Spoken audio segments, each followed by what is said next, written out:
I was cruising, obviously, the TikTok world because I'm trying to improve my TikToks. I'm stuck at that shadow banning of 580 views, whatever it is, per video. And I've just found on the App Store, and it was through TikTok itself, TrendTok. So TrendTok is run by AI. So AI formulate, for example, I use the wedding scene, right? It gives you the best trending sounds and then the hashtags you must use to go viral. Right. And it's all created through AI. TrendTok, yeah. TrendTok. Yeah. So it's really cool. So it's not like another social media app. No. It's an addition to so TikTok. It's just an addition to, one of the I guess TikTok is using it to it's artificial intelligence that you have got obviously categories: beauty, pets, lifestyle, weddings, cooking, whatnot. There's for you. There's Australia, predicted to rise in Australia trends, top trends of Australia as well, and then it's got a hashtag section. But it has places global as well, USA and whatnot.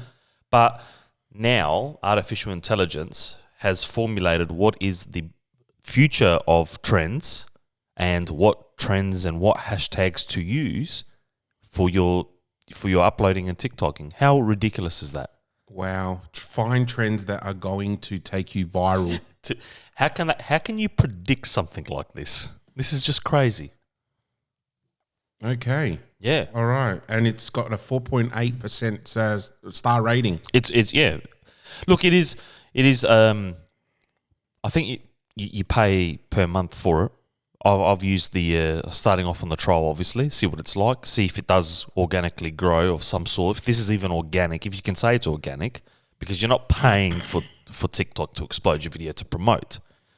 But so it falls under the organic. But again, for it to be how can it be organic when you're using artificial intelligence?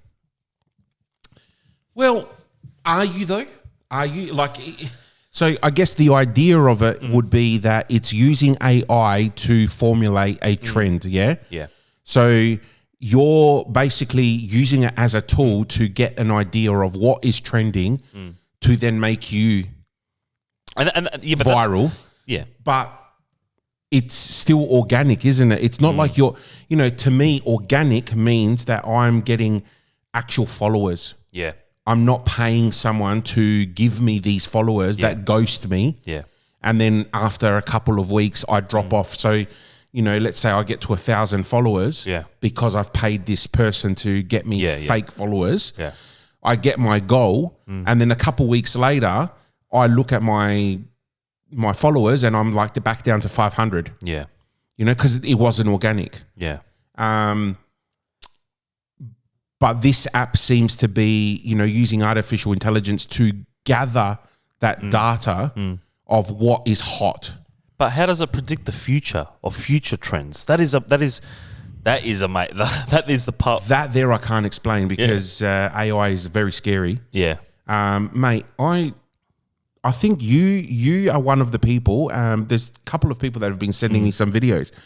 But there's some videos that I've been seeing created by AI where it's one person's song sung by another singer in their voice, but they're not actually singing it. It's AI who has picked up the algorithms of that person's voice.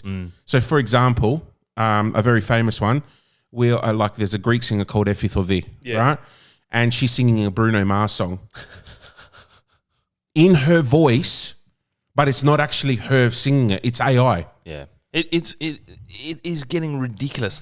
I sent you the soccer stadium ones, didn't I? The future of soccer stadiums. Yeah. How this is full on stuff. I mean, some is just so far fetched, but some would be so cool as well to do. Especially these ones that they do in the African jungles and whatnot, and have these beautiful surroundings of the palms, and like that is phenomenal. But how is all right, take it back a step. I caught up with Greg Kanakaris last week. And lover of AI. Oh, my goodness. He said to me, Petros, you don't know how scary this thing is. He goes, you don't understand the power that it has, let alone it already knows who you are. Oh, absolutely. And what you do on a daily basis, what you like. He said, gone are the days of liking on Facebook. And you know how Facebook seemed to filter ads and stuff like that you're thinking of, that's nothing compared to what AI has got in store. And he said within the next 15 to 20 years that it could, if we don't stop it, take over of the world. I think even less. I think in the next 5 years, AI is going to become such a powerful, I'd say instrument, but I think it will become such a powerful digital being. Yeah. Right? Yeah. Like, all those AI films. You know that, have you seen the Avengers Age of Ultron? Yeah. Yes. Yeah, which is, I think, the second Avengers film. Yep. Right? Yep. So it was based on artificial intelligence gone viral, like it just becoming its own superpower. Yep. That's how I feel things will happen. Yep. We're slowly starting to see it happening around supermarkets and all that, Yeah. Everything is... one thing I love... I don't know if you drive down Kilkenny Road at all. Do you drive down? No, not much, but... So on the corner of Kilkenny Road and Torrens Road, there's a massive billboard by Nando's. Yeah. And it says, AI is coming after your job, but it won't come after your Nando's. That's cool. Right? Excellent promoting there. Really great marketing. Yeah. But it's true. Because AI is coming for everyone's job. Agreed. I even spoke about it today. Like there's a thing at work where we've had a few restrictions in field work in particular houses that we're allowed to go in and out of. Yeah. And I turned around to my boss today after he announced that, and I said, what's it going to come down to that as a housing officer, I'm not allowed to physically inspect people's homes and we're going to have to do it over, FaceTime and artificial intelligence apps or something. And he goes, oh, we don't know where it's going to head. So how fucked is that going to be if we're not allowed to physically be servicing people? But then if you think about it again, like, when Google Maps started this full virtual tour of your street, your houses and whatnot, that was how many years ago? And these are just things that make more sense now for me. Like I look at it and think, well, it's funny because you run into an issue with the council already know what you're doing at your backyard or in your house because they don't even leave their office anymore. They Zoom from where they are. That's right, yeah. And they can see everything with live updated photos, which is phenomenal.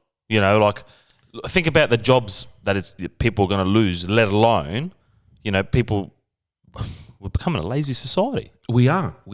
Technology is actually really creating a poor society. 100%. 100%. And I don't say poor as in financially poor, poor as in a very unfit, unhealthy society. Yeah. Because, you're right. Everything is going to be taken over by machines and programs that are going to be doing our jobs for us. And we're just going to be sitting there going, yeah, okay, whatever, like push a button and get things started. And I hate that. I honestly do hate that because my job is very physical. I have to go into people's homes. Imagine that now being taken away from you. With your line of work, it's a very physical thing. I don't think your line of work could be affected by AI. Well, you never know. They might create robots or something to replace you. But who knows? Who knows what the future holds? Well, there are some changes that we've seen in my line of work. For example, when we look at the court system now, everything is done via AVL, which is audio-visual. It's not actually attending. Well, you're representing yourself there in the court, but you're not actually by a video link. But you're in a video link up. Yeah, that's crazy. That's crazy stuff. I guess that's in a positive way. That's keeping society healthy in a way. I guess. Yeah, I guess so. I mean, it's keeping people healthy and safe. Like you don't want to always be transporting. I think though, but it keeps the wrong people safe, if that makes sense. It keeps the people of high caliber safe, but don't forget these people still, to attend the video link up suite, still need to be brought in by people. And those people there have to deal with the aftermath after. And instead of going from, for example, 6 people in your line of backup, now you've gone down to 1 or 2. Yeah. So it becomes very unsafe for, and it's a toss of a coin. Like, look, technology is technology, and we understand that everyone says, it's for the best, but I feel sorry for the guys in banking. Look at these guys. They've got now auto deposit machines. Oh, I know. What? I know. The day of the teller is going to be finished. But it's already finished. You name me a bank branch where you can go and see people. Yeah. Well, honestly, yeah. I was with NAB, right? And I left NAB because there was no branch anywhere near me. I used to have a branch 2 streets away from me. Yeah. They closed that down. Yeah. The next closest was, a few kilometers up the road. Yeah. Within a year, closed down. Yeah. They're all closing down. ANZ, there was a big article in the newspaper the other day about ANZ and the lack of branches. Yeah. Yeah. Because people don't need the teller anymore. No. They do all their business banking online, and gone are the days where we had a very cashed up society. Yeah. I mean, I still think cash is king. Yeah. Because you can't fault it. Look at the other day, Optus went down. And that's, I think, opened a lot of people's eyes, hasn't it? Yeah. Telco went down and people are like, fuck, how do we access our money? Yeah. We can't use the data on our phone to access our money. Yeah. Yeah, it's full on. And can we just, now that we're on that topic, I just want to, because I was going to rant about it a little bit later with Optus, but for goodness sake, 200 gigabyte as a what? Is that a kind gesture, do they say, or is it in compensation for those businesses who opened and couldn't operate? Small businesses? Let's get that right. 200 gigabytes and the resignation of the CEO. Yeah. But again, you saw that writing on the wall that was always going to happen because she has no choice here. Yeah, but again, we'll get back in. We'll get more into it later in Bloke's Bits. But this is what I always don't understand. It's a telco problem. A mistake happened, and the whole service went down for 24 hours. Yeah, right. Why is the CEO getting the blame for a technical fault? It's not her fault that it's happened. Maybe the way she handled it. Maybe it was the 200 gigabyte. Who knows? But there's a whole team of masterminds behind it. Yeah, of course. It's not just her, and same as politicians, when something goes wrong in a particular department, why is it the minister that gets the sack? Yeah, very true. Anyway, massive week. Yeah. On Sunday just past, November the 19th, International Men's Day. Yep. Very big day. Yep. So a lot of different events happened around Adelaide, but I want to run through a few things on, you know what, let's put our intro song first. Yeah, good and then idea. let's get into it, yeah? This is Two Blokes in a Pod. Hey, what is that? The podcast where, well, it's a bit of this, a bit of that. I don't understand. Just blokey laughs and blokey chats. Okay. Whatever it is, let's get started.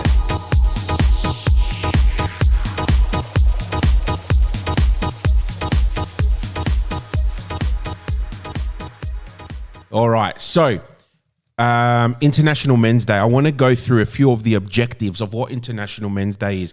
And, I was talking to someone on the weekend about it going, today's International Men's Day. And they're like, what, isn't every day International Men's Day?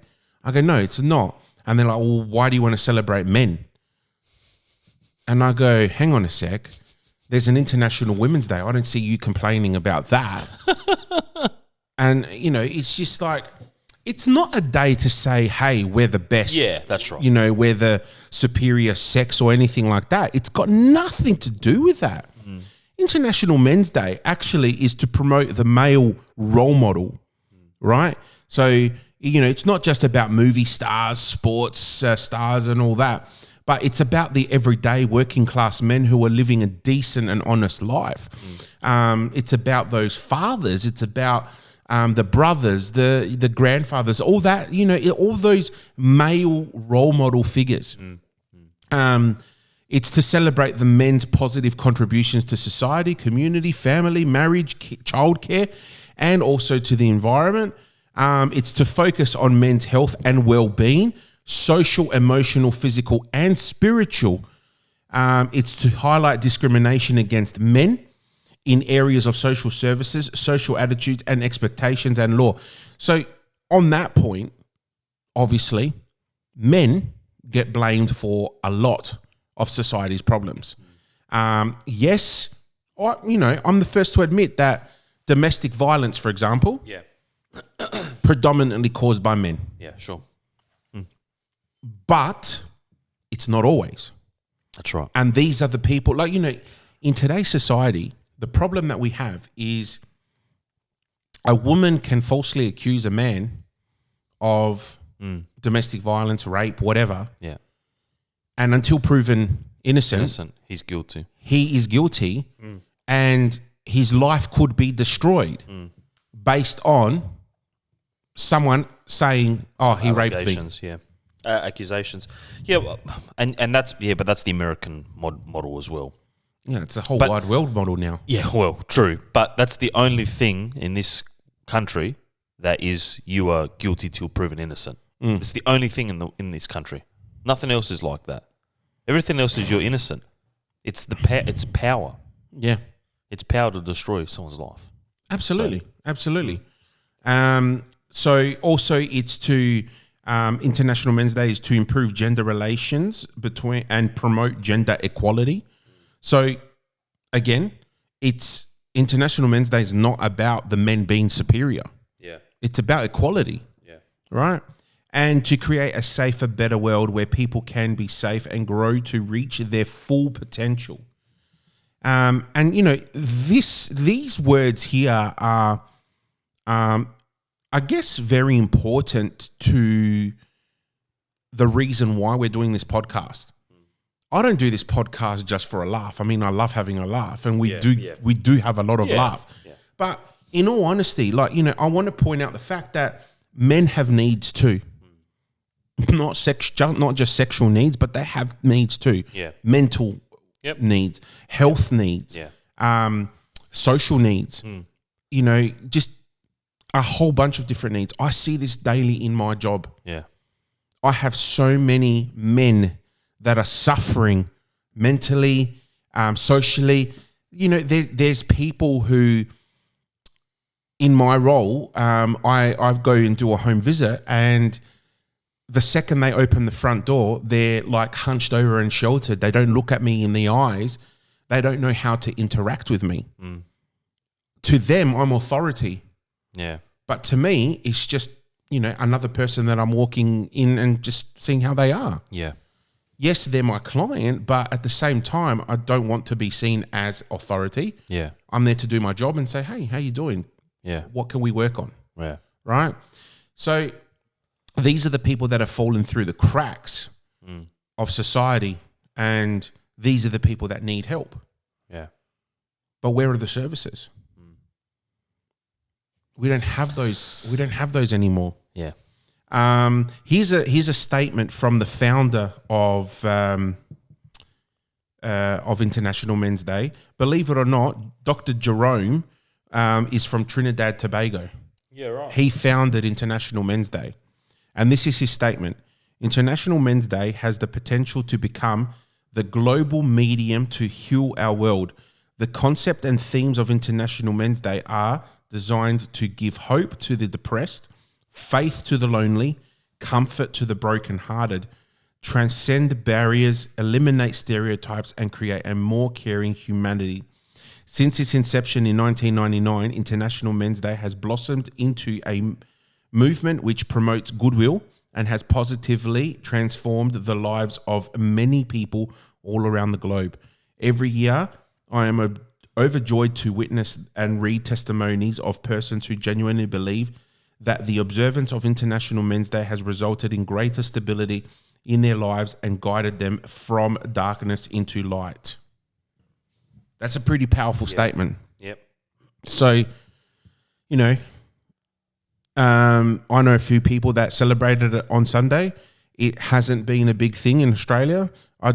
To be honest, it's probably not a big thing around the world. Yeah. It's not heavily celebrated. Yeah. But I think it's something that we really need to start picking up. Yeah, agreed. I mean, we do Movember. That's during the whole month of November. Yeah.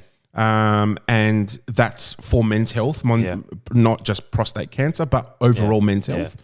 And this is smack bang right in the middle of November. So something that we should look into every year and celebrate. And if this podcast is still going by this time next year, we'll make sure that we do something we'll do a fundraiser or something for it. Yeah, 100%. And, really put this podcast on a pedestal. Yeah. Oh, agreed. I like the idea. But, yeah. Yes. I'll tell you what. Look, it's always a big week for us guys. I mean, you're out there, you're working, your backside off to, not just better yourself, but families and whatnot. And, a bit of a pat on the back for those blokes out there doing it tough, because we see it every day as well. We see the young ones, they filter through the again, like maybe you said better word, they fall through the cracks. Guidance is not there, disappear, and you feel sorry for them because they've lost their manlyhood to a degree. They've got no role model, and they look to those support workers as their, as their role model. I guess when we look at the small minority of men who are problematic and do cause issues, Yeah. DV, Yeah. drugs, whatever, it's a minority of the men's society, right? And I personally believe that the reason why these men are like that Yeah. is because they haven't had that role model, or they haven't had that father figure. Yeah. They haven't had the right upbringing and that community around them. Yeah. So my ambition in life is to be that role model and be there for my two boys Yeah. and be that father figure, Agreed. right? Because if it all starts at home, Of course. and if you don't teach your kids to be nice, to be respectful, to be loving, then God knows what they're going to end up being. Yeah, saying that because I'll pick on that word respectful. There was a debate over the last couple of weeks about why children, I guess, lash out, and why children, and what does this next generation need? Do they need a backhand? Do they need this or that? Now, let's go back to our traumatic experiences of our parents, of our fathers, for example. I made a good statement that it's not. They didn't do it for us to fear our parents. They didn't. My dad didn't want me to fear him. He wanted me to respect him. And to this day, there are times where, I might fear him because I remember the trauma, of those traumatic experiences. But I respect him for what he did, because I've got a good job. I've got everything I need in life. And that is because of maybe, I'm not saying the backhand's the way to go, but could have been one or two, maybe. Just to make sure that you're in line, because you look at the next generation of children that are on the street, for example. There's no role modeling at home. There's no father figure at home. I could bet 90% of that would be there's no father figure at home, and they're just in a world of they've been set to fail, by their parents, and not saying that they needed their father to be there to give them the beating, but maybe this is the generation that needs that the most. They need that father figure there to teach them what respect is. Because when they interact with other adults, especially, kids in their early teens, they don't know how to speak to them. We were dragged along to our aunties and uncles' house that we didn't want to go to, but we learnt to socialise with older people that way. Absolutely. Shut up, you won't touch this, you're not going to drink that. It's all called respect. Yeah, exactly. It was respect. It had nothing to do with anything else. Exactly. And, like in last week's episode, I was talking with Stamati. I was talking about the difference of me turning 30 and me turning 40. Yeah. And when I was turning 30, Yeah. I felt like I was a failure in life. I had anxiety about turning 30 because I didn't have a house. Yeah. I didn't have a partner. I didn't have or no, I did have a partner, sorry, my now wife. Yeah. But I didn't have a family. I wasn't married. There was a lot of things where by the age of 30, my father had achieved, accomplished, had built an empire. Yeah. He came out to Australia at 18 years old and with his brother, his brother bought him out. Yeah. And from the second he landed in Australia, worked really hard, and by 25 had built an empire. Yeah. 2, 3, 4 properties, you know. I didn't have that at all. My mind was all about, you know, going traveling, doing this, doing that, spending money rather than making, saving and building. So then I turned 40, 10 years later, and I've got a family, I've got a roof over my head that's mine. I've got a really good job. You know, I've got a really good side job as well with my DJing, the business that I've built. You know, I do this. I've got so many things to be proud of, which I know that was my dad alive today. He would be fucking proud of me too. Right? Because of everything that I've achieved. Now with him gone, I'm helping my mum with all the properties that my father's left over. And, you know, I'm helping with all that now. I'm pretty much the head figure of the Angelopoulos family. Right? So there's a lot of responsibility on me, and I know that he would be proud looking down on me going, hey, you know what? You're all right. You've turned out good. And that's because of the way that he brought me up. Yes, I feared him. I feared my dad. Every time he raised his voice or he started just pretending to unbuckle his belt, I feared the fuck out of him. Like I was like, oh my God, I'm going to get smashed. But you're right. It was all about respect. It wasn't about, I'm going to belt the shit out of him just because I want to be a bastard. My dad never would. There'd be times where I'll get whacked, but I deserved that. I know. Now, today, I fear even raising my voice to my kids because society has turned around and said, hey, you can't do that. You can't do that. That's child services material there. 100%. Right? I'm afraid of raising my voice at my house because my next door neighbor might probably hear it and go, fuck, what's going on over there? I better call, you know, the services. Imagine that one day you raise your voice and the red and blue lights are at the front of your house. I mean, how do you... I could easily just turn around and say, nah, mate, I'm just Greek. That's the way we talk. 100%. Well, now you said on air, it's not going to stick. So you can't use that excuse. But like, it's a really... We live in a very scary world when it comes to things like that, when we look at it that in those pictures, because you could be minding your business one day, you could be raising your voice, or you could be out the back of your backyard and, you know, you're playing with your kids, for example, and, you know, one hurts the other and you go and raise a hand and peeping Tom next door sees it and, you know, reports you to the services. How do you explain this? Mate, the other day, my boys were playing in the backyard, right? I had gotten home from work. I was tired. My brain was drained. I was mentally drained. And I was sitting at the dinner table. We had just finished eating. And I was just sitting there with the wife, just chilling. The boys decided, you know what? We've had enough of food. We're going out the back to play. And as they do on a hot day, they strip down to just their jocks. And they're being wallies in the backyard, right? Throwing the ball at each other, whatever. From throwing the ball, it became physical. And they started pushing each other, throwing a few punches. I said, boys, calm down. Take it easy. Someone's going to get hurt. No, we're all right, Dad. We're good. Okay, all right. The punches started getting a little bit more aggressive. Boys, relax. I was in no mood to raise my voice. I was just so drained. I really just... If they had broken bones, I would have been in the position of, all right, call an Uber and go to the hospital. I can't be fucked. But it got far more aggressive to the point where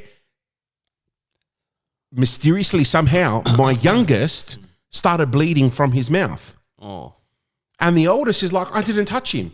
Well, then how the hell has he got a busted lip and you didn't touch him? The little one saying he punched him. The bigger one saying, I didn't touch him. It's like, oh my God. So there's this whole investigation unit happening going, well, how did it happen? Why is he like gushing out blood from his lips? What is going on? So then that emotionally ramps me up going, I need to know what's just happened because this is bullshit. What is going on? The little one is completely hysteric because every time he sights blood, whether it's a drop or gushing, he sounds like he's been stabbed. Yeah. So it's like, what do you do? What do you do? Oh, I was trying my hardest just to keep calm because when I'm mentally drained, I'm very easy to be ticked off. Yeah. I think that's normal though. That's Yeah. normal. But I had to separate them. I'm like, right, you go in my room, have a shower in there. Little one, you go in that shower, just stay away from each other. Yeah. I can't do this tonight. I can't do this. Do you know what my dad's favourite punishment was for us boys? When I'm one of 3 boys in my family. My dad's favourite punishment was after everyone's like basically killed each other, right? To the point of you know when you get that point you don't want to see your sibling because you just hate them that much, right? My dad used to make us stand in front of the heater and all hug each other. Oh, I'm not joking. in front of the heater. Yeah. So your legs are burning on the gas heater, and you don't move and hug him. What do you mean, Dad? I'm burning here. Hug him. When you hug him, you can go. You know, it's all good after that. So you have to hug, and you're hugging each other, right? And you're like, "Is that enough, Dad?" Nah, wait. And he'll time you 2-3 minutes worth. You have to hug this person that you just like turned black and blue. He was such a.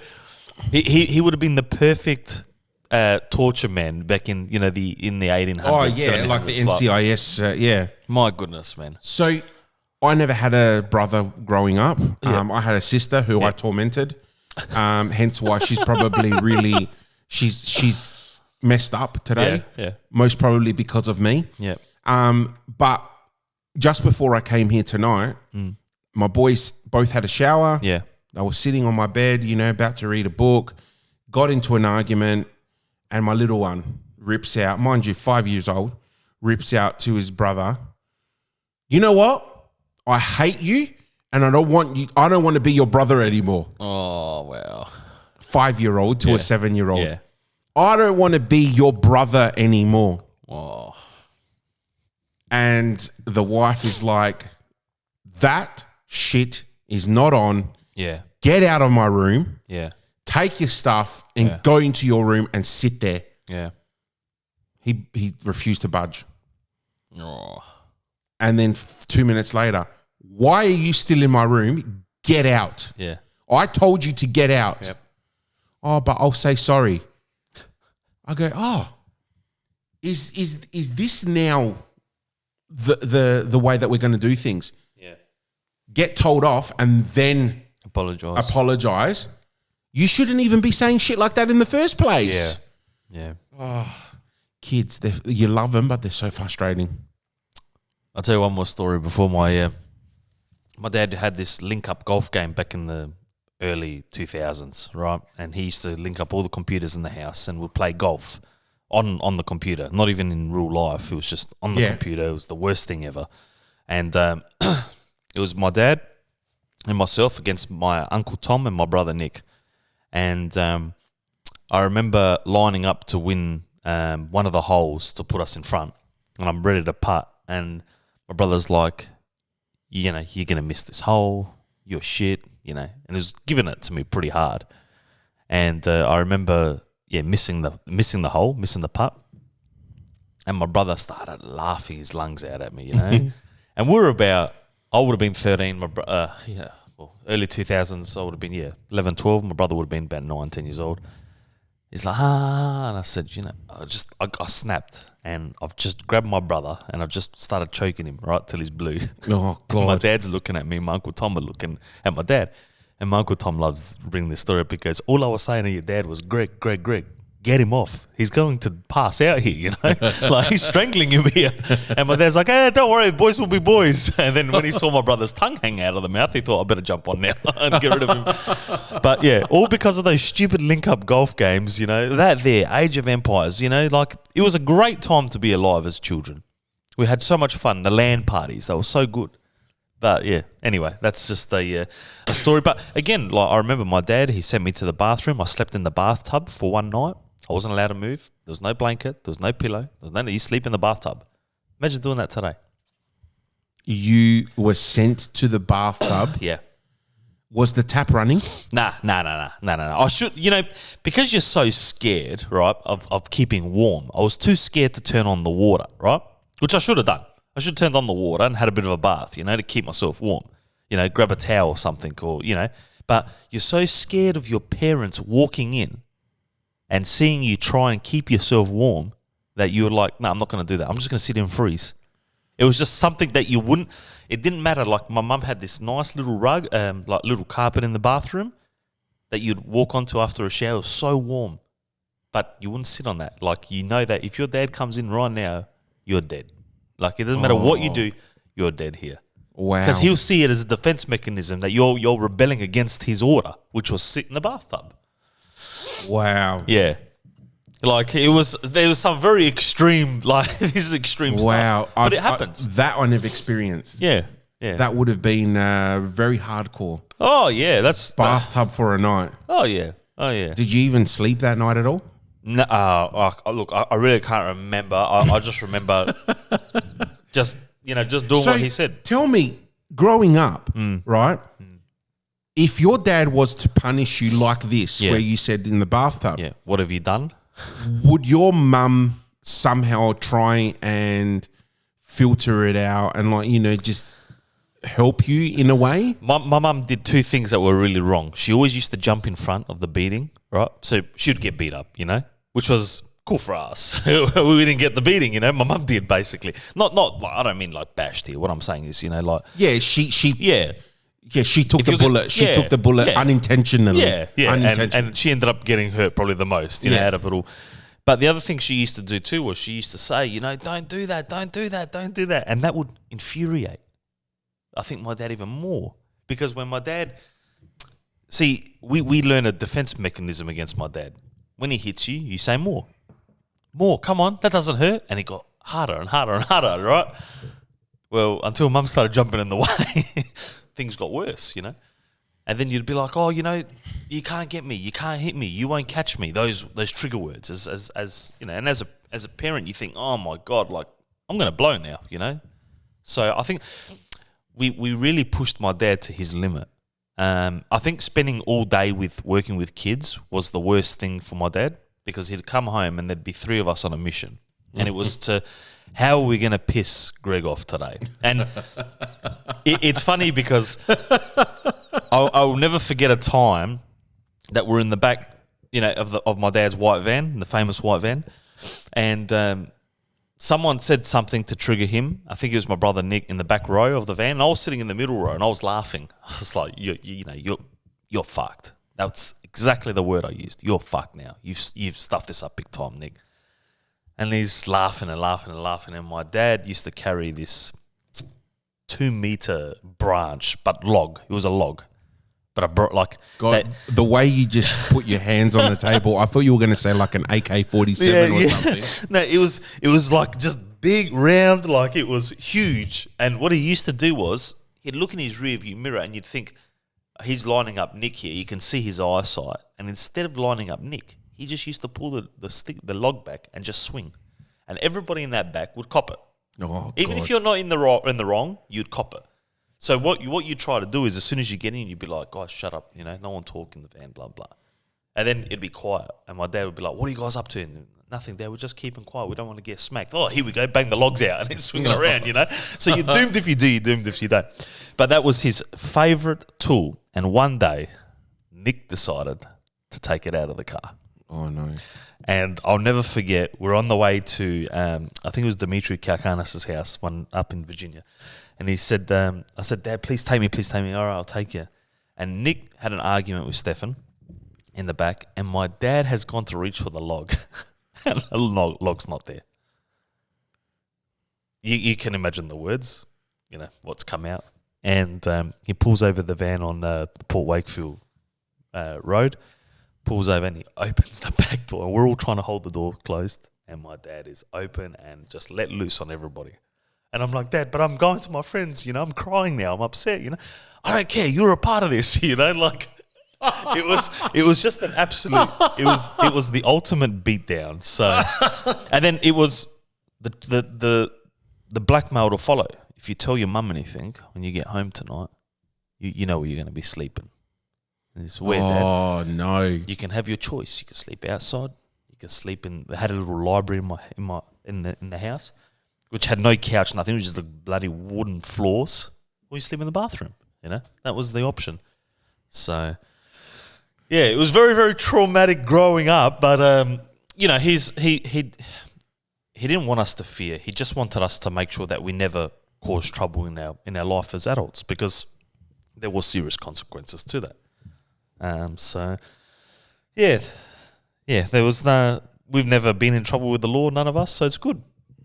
And that's what I guess we want for, you know, the next generation of children as well. You know, you don't want to be getting a phone call at 2:00 in the morning. Your son's been arrested. You know, 100%. that's shame. That's embarrassment to the family. You know, so yeah, that was the good old beatdown stories. But I'm sure that this is a platform where, you know, you can open up, and I'm sure that people have got their own, you know, good stories about getting the beatdown. That's for sure.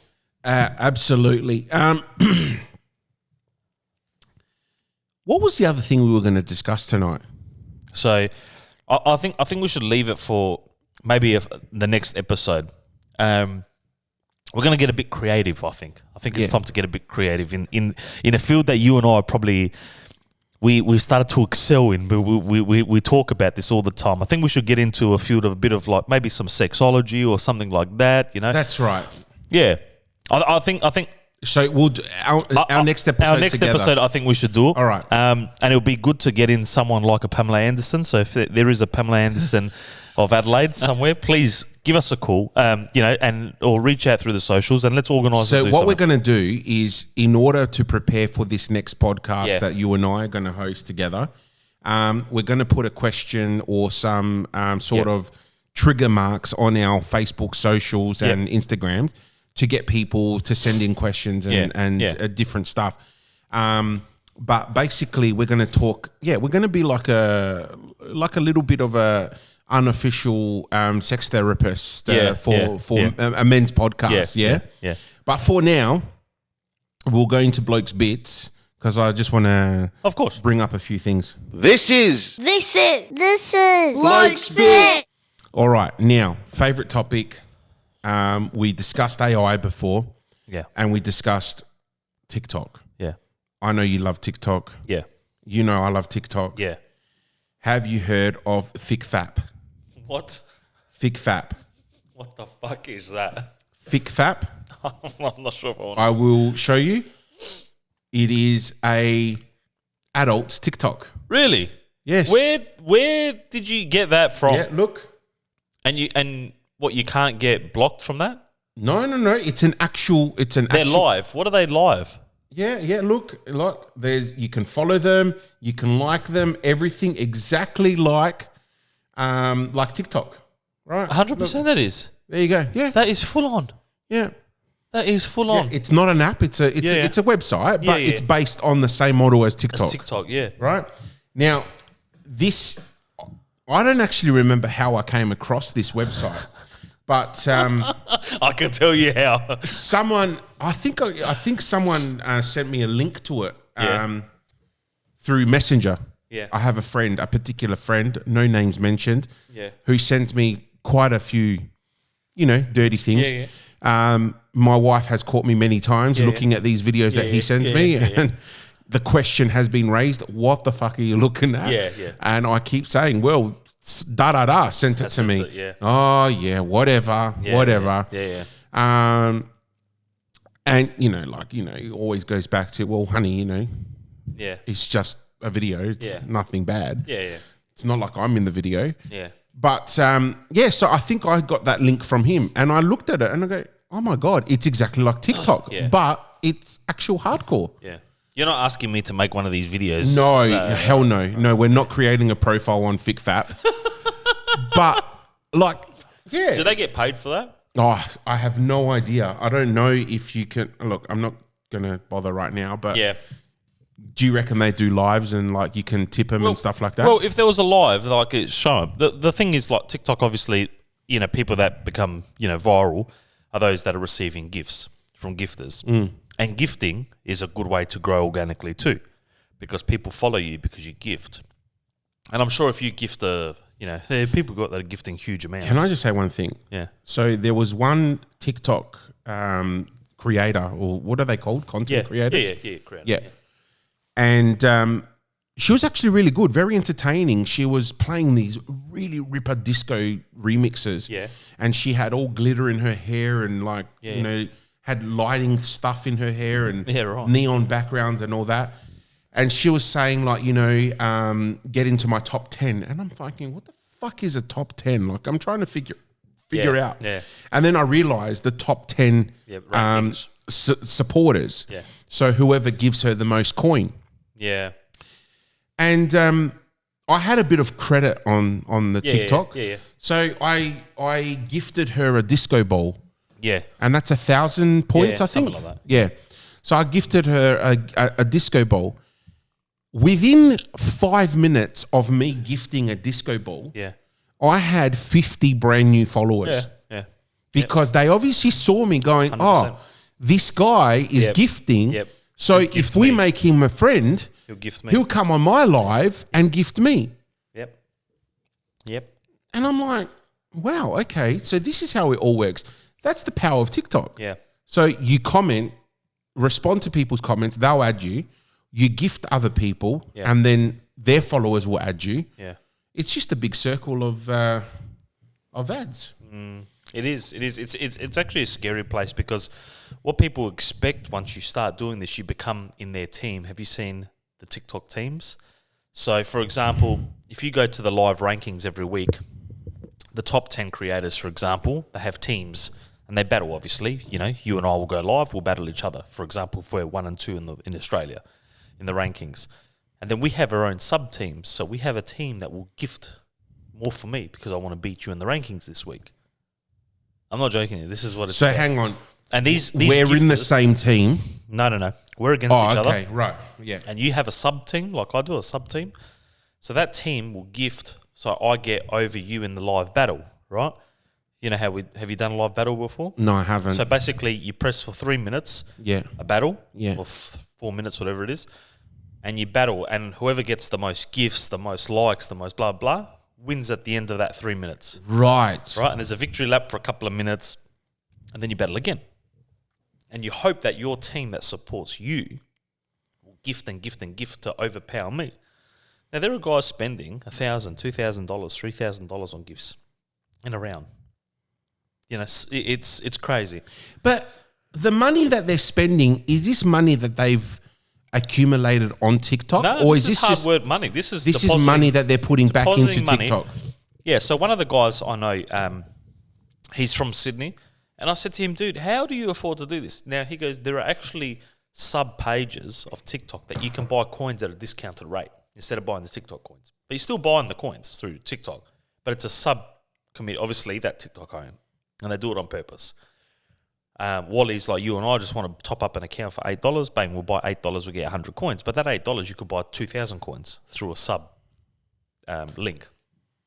Yeah. Wow. Yeah, there are ways to do it. And I said to him, but why do you do it? He goes, because I want to just grow my followers. I said, but don't you enjoy going live? He said, no, I don't want people to see me. I just want my TikTok account to have, 10,000+ followers. For what though? Because have you realised at 1,000 followers, you unlock live. At 10,000, people can subscribe and do stuff like that.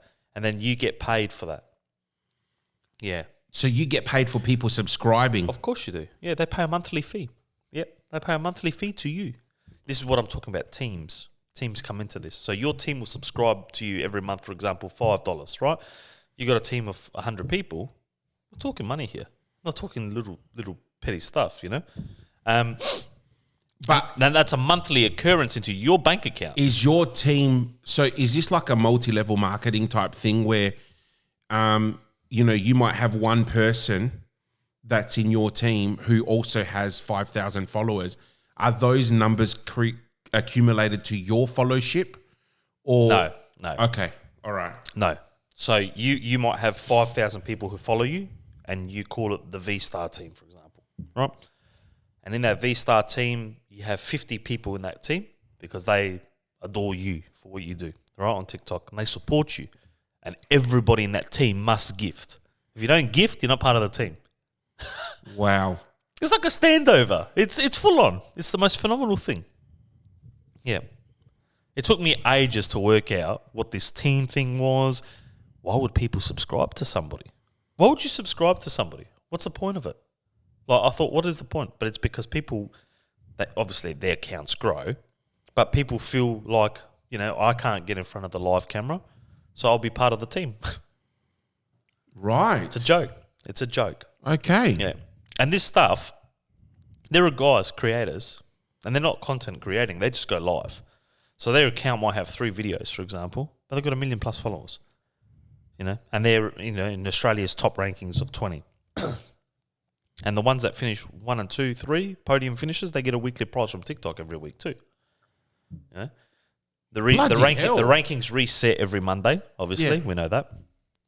And from Monday, you push on the ratings on the chart to try and climb the ratings. Who has the time to do that shit, though? There are people. I know this guy, as I said, from Sydney. His name's Ante, and every time, I'll talk to him once a blue moon. I mean, I don't use TikTok like I religiously did at the start of TikTok. Now it's just become a thing where I'll just post a video, let it go, let it grow. But I used to always jump into his lives. He would go live before work, on his recess break, on his lunch break, on the way home in the car. He'd have dinner for 10 minutes, back on live again until 3, 4 o'clock in the morning. Every day, every week, to climb the rankings. Yep. Yeah. Full on. But his gifting badges is like 100 and something, man, level. Because he's just gifted ridiculous amount of gifts. And I'm not talking $1 coins. We're talking hundreds of dollars, thousands of dollars. So he's making good coin from this. No. He's giving his hard-earned work money to other people. He's a gifter. Oh, so he's gifting other people. Yeah, he's a gifter. Yeah. But does he make money from TikTok? What he does is he expects people for that money to go around. But nobody does that for him. Because at the end of the day, we live in a society where if somebody gave you $5,000 on TikTok, would you give that $5,000 back? Probably not. To the same person? Yeah. Probably not. Oh, no. Like, if he just did it unexpectedly, you didn't know this guy from a bar of soap, would you give it back to the guy? I'd be like, thank you very much for the gift. See you later. He gave me $5,000 That's for right. the hell of it. See you later, But he comes to a point where he expects it now, that he'll get, big content creators he'll gift, so they'll follow him and gift him back, and they don't. And he gets really upset about it. And it's become a war on TikTok, Yeah, but that's the thing. Why? You gift because you want to gift. You don't gift to expect to receive. This is like, is it a... Like, I don't want to say it in a negative way. Is it like an illness where, people do this stuff? Dude, it's legalized gambling. It's legalized gambling. So you're giving all this money to expect it in return, but you're not getting it in return. No. And guys feel ripped off. And people keep doing it. Of course they do. Of course it's an addiction. Of course it is. An illness, an addiction. It is. Wow, okay. Yeah. Well, I didn't see it that way. There's another whole side to TikTok and this is what I said, it can be one of the most toxic platforms because you don't understand. If you don't dive in and have a look at what things are happening in Australia, for example, because we got a lot of lives that happen every night. You think, oh yeah, these guys are just here battling. You and I, we should do a live battle one night, and you'll see the negativity that comes out of it. And it's not between you and I; it's random people. They judge you on your appearance. They judge you on your followers. Oh, yeah. And they judge you on your teams. That's expected on social media, though. Yeah. It's the people that don't know you who will make comments like that. Of course. And you got to be, you got to have a still skin in order to not be affected by that shit. Yeah. I get that. Like, look, I expect that as well when I'm out DJing. Yeah. Not everyone's going to like me. Yeah, yeah. When you're out MCing, not everyone's going to like you. That's right. There's DJs that... I love the calls where I get, we went to a party and they had this DJ and he was so loud and the music was shit and this and that. And I go, so what are you telling me for? I don't want to know this. Yeah. Because this could be a guy that I'm referring to other people. You know, Yeah. I don't sit there and badmouth other DJs, Yeah. whether I know them or don't. Yeah. So why are you telling me this? Yeah. Oh, well, you know, we just want to hire you for our party. Okay, and what if I'm not free? Yeah. Your only other option Is him. is to use that person. Yeah. Yeah. And it's like, you know, yeah, anyway.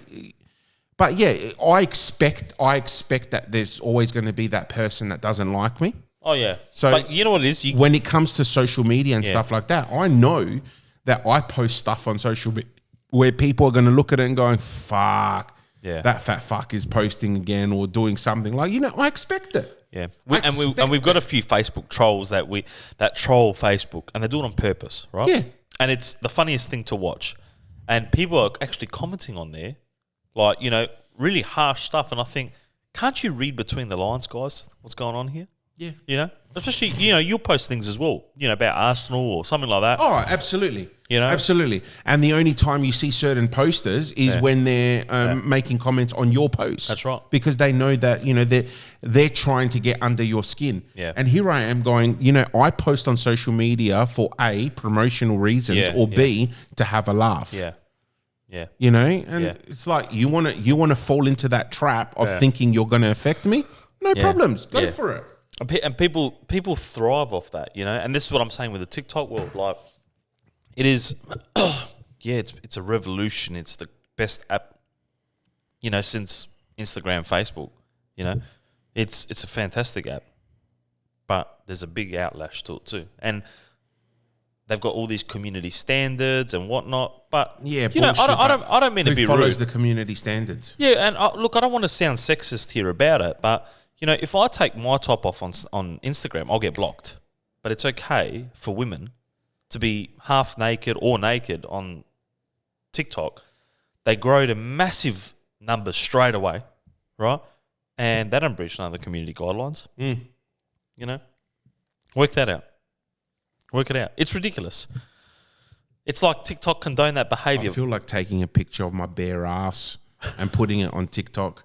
Maybe do like an AI filter on it or something. You should do it the Mortal Kombat The one. Mortal Kombat. You know, like, yeah. Well, technology is just ridiculous. So going back to an earlier topic. Yeah. Optus. How cool.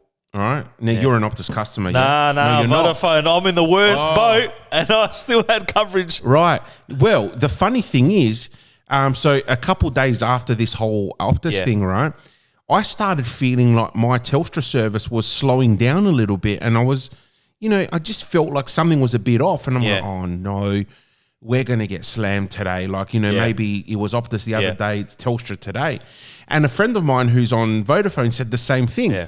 But then we figured out what actually happened was the day that Optus went down, there was hundreds of thousands of people porting jumped the their ship, numbers over to Telstra Yeah. and Vodafone, Yeah. and the services couldn't keep up Yep. because all these new customers were coming on board. Yeah. And I think to myself, how fucked are we as a society Yeah. that we depend so much on our mobile phone? Without internet and mobile service, Yeah. there was zombies out there 100%. who were ready to jump the cliff Yeah. because they had no connection to the outside world. And I was at work that day. My colleague was on Optus, and she's going, some reason, like, this is before the news broke that Optus was down. Yeah. Oh, my phone's not working. I can't, you know, Yeah. like I can't get onto this. I can't do that. I'm trying to pay a bill, and I'm like, okay, cool. Well, you know, maybe try a bit later. Yeah. And then the news broke out, and I Yeah. said, oh, you're not by any chance with Optus, are you? And it's like, yeah, I am. I go, well, there you go. Here's your Optus answer. is down. Yeah. And that that colleague of mine Yeah. was sweating bullets all day Yeah. because they had, you know, but they still had their work phone, which was Telstra. That was working perfectly fine. But all their personal data and everything was on their personal phone. It's like, calm down. Yeah. Take a deep breath. Yeah. Calm down. The world has not ended. You'll be fine. Right? Yeah. But what freaked me out the most was that it also affected landlines. and old people that are connected to the NBN and have the voice over internet protocol, whatever it's called. Yeah. Right? What if they needed an emergency at that time? What if they needed to call an ambulance and all that? You know, we are fucked as a society 100%. Yep. when shit like this happens. Were you going to say something? I was, and I think I might have just let it slip. It was just something about, you said, anyway, if it comes to me, I'll remember. So, having said this, right, last weekend, my wife and I had a weekend away. First time since having kids. Yep. We had 2 days, just me and her, just doing different stuff with no kids. That's why you look so fresh today. I'm glowing, am I? You are badly. No, but where I was going with this was, you know, we went and stayed somewhere. We had a really nice dinner at the Mead and Wine Co. Like we went to bars and different places, had drinks. No worries in the world. No kids. Guess what else I didn't have that weekend? Your phone. My phone. Really? I said to her, I'm not going to touch my phone this weekend. I'm going to leave it in the hotel. Yeah. You take yours just in case my sister or my babysitter is to call us. Yeah. But You take it. Yeah. But I'm not going to have it because I know that if it's in my pocket, I will be on it. I have a bad habit and I need to get rid of it. Yeah. So I didn't. And you know what? After 2 days, like it takes me back to disconnect me. Yeah. After 2 days of not having it in my hands, I felt fresher. Yeah. I honestly felt better. Yeah. It was fucking cleansing. It was good. Yep. 100%. I know what I was going to say. Yep. Do you think, and this is, all part of this, when our parents got the first landline and they had to leave the house for the first time after being on the phone, talking to whoever they wanted to, do you think they got anxiety from leaving the phone? No, never. At home? No? It just was who cares sort of thing? Never. The landline was there for when someone was home. Yeah. And when they left home, they didn't have a worry about it. Yeah. But they had voicemail. Everything, man, like my house, I don't think we ever had voicemail. It was, really? Back in the late 90s when Telstra bought out the hashtag 101. Yeah. That they allowed voicemail on your service. But prior to that, my parents never had a voice machine. Yeah, answering machine. That's answering machine, that's it. Yeah. No, my parents never had an answering machine. Yeah. And if the phone rang out, it meant that no one was home. Yeah. Yep. Simple. But I don't think they would have had the anxiety because the way that we grew up was get on the phone, organise your plans, and go. Yeah. So, if it was me, I'd be ringing you on the landline going, hey, Petros, let's go check out a movie at 1:00, Marion Shopping Centre. Yeah, I'll see you there. Yeah. I'll see you there. Yeah. And then I'd go there, give or take 10, 15 minutes, early, late, whatever. Yeah. It would happen. I find that... this blows my mind. It still blows my mind. Just I remember these days of, making that contact with somebody. We'll meet here. We'll do this. We'll do that. And that was it. But the thing is, this is where life has become a challenge now, right? Yeah. And this is where mental health and anxiety comes into play. Yeah. So back in the old days, I remember organising with my mates. I'd ring up, remember when we could do like 3-ways on the landline? Yeah. Hey, Petros. Hold the line. How you going, man? Hold the line. And then I'd dial another number and I'd bring in Michael or whatever. Yeah. Hey, Mickey, what's going on? Hey, wait there, hang on. And all of a sudden, what's up? Like all three of us at the same time. Yeah. That was great. Anyway, so where I was going is, back in the old day, like I said, I'd ring you, we'd organise a time where we were going to catch up, bang, we'd go. If you were half an hour late or whatever, I'd still be waiting there going, whatever, he's running late, we'll wait around. Yeah. No care in the world. I know. Now, right? We organise to go meet somewhere. Man, if you are fucking more than 2 minutes late, Yeah. I'm on the phone going, Where are how you? far are you? Yeah. I'm sending you a message. What's going on? Where, and then if I don't hear back from you in 2-3 minutes, I'd be on the phone calling you going, hey, Yeah. Now where I'm are you, worried, man? I'm panicking. What's going on? And that's where anxiety kicks in. Like, fuck, we said 1 o'clock. Yeah. It's 5 past fucking 1. Where are you? Yeah. So that's what freaks me out about the way things have changed. Yeah. We depend so much on this goddamn mobile phone for everything. Yeah.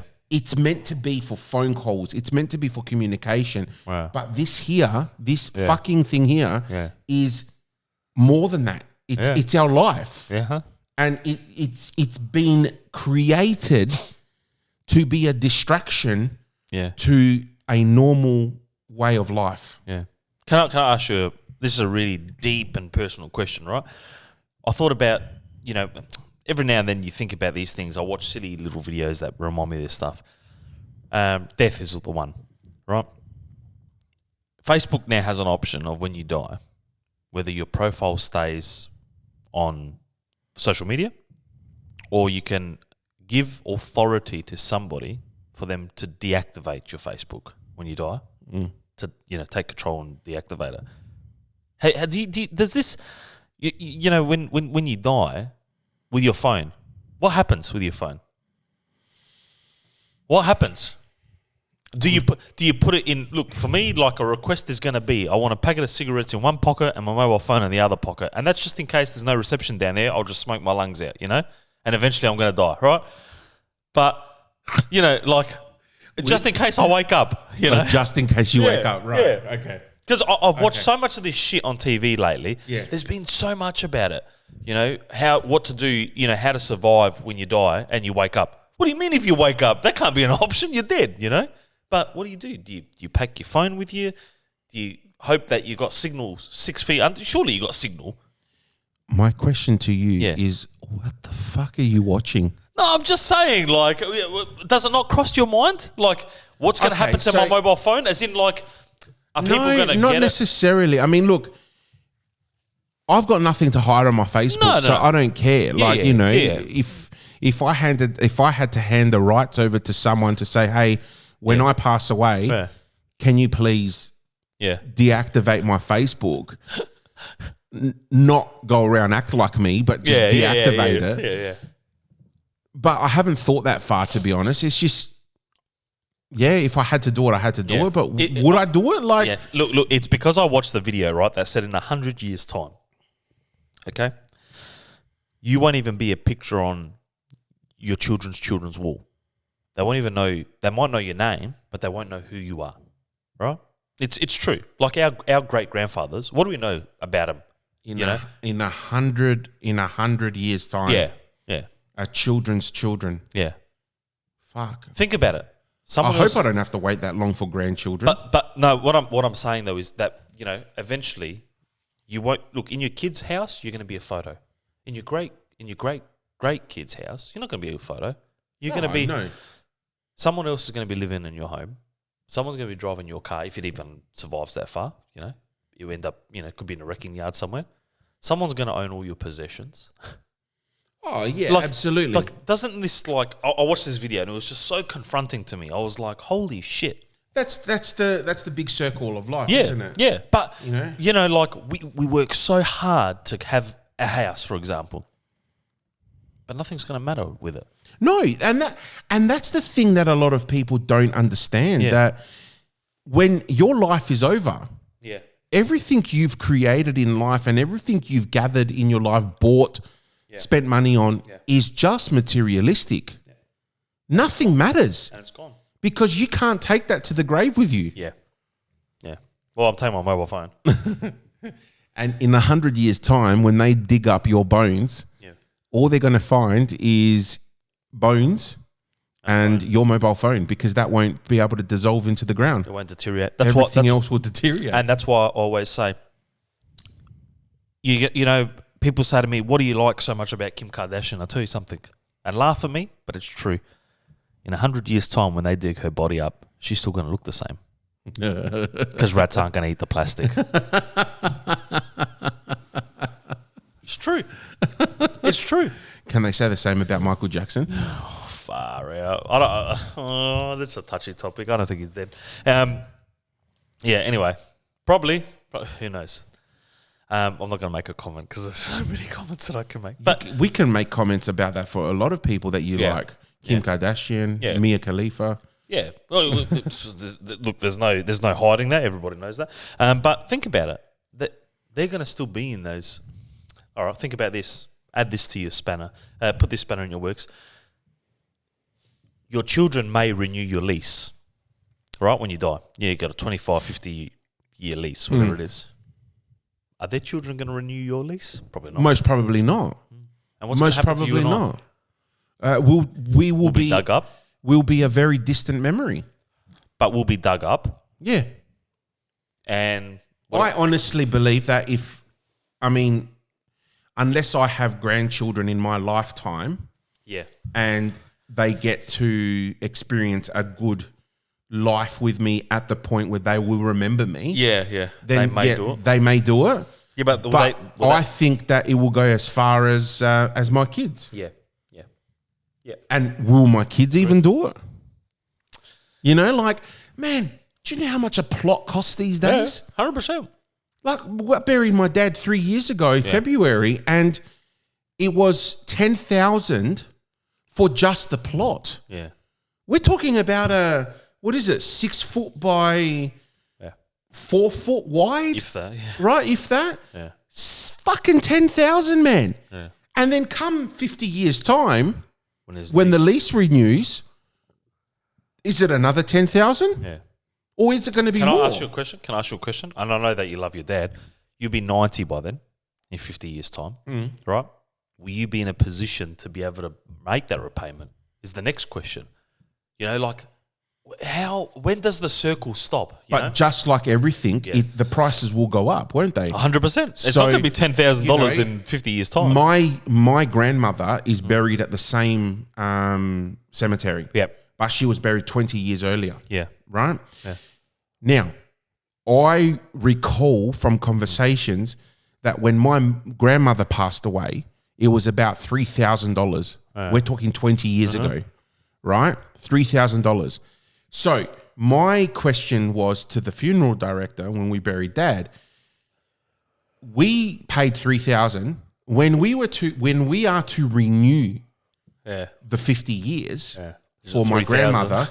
Are we paying the rate that we buried her at? Or the new Or rate? are we paying the rate? And they go, well, just like everything, it goes Inflation. up. Right? So That's disgusting. So what, that's 20, let's say 25 years ago. Yeah. So in 25 years' time, I could potentially be looking at my grandmother's plot being renewed at 20, 25, maybe even 30,000. Like that. Fuck, that's a lot of money. Yeah.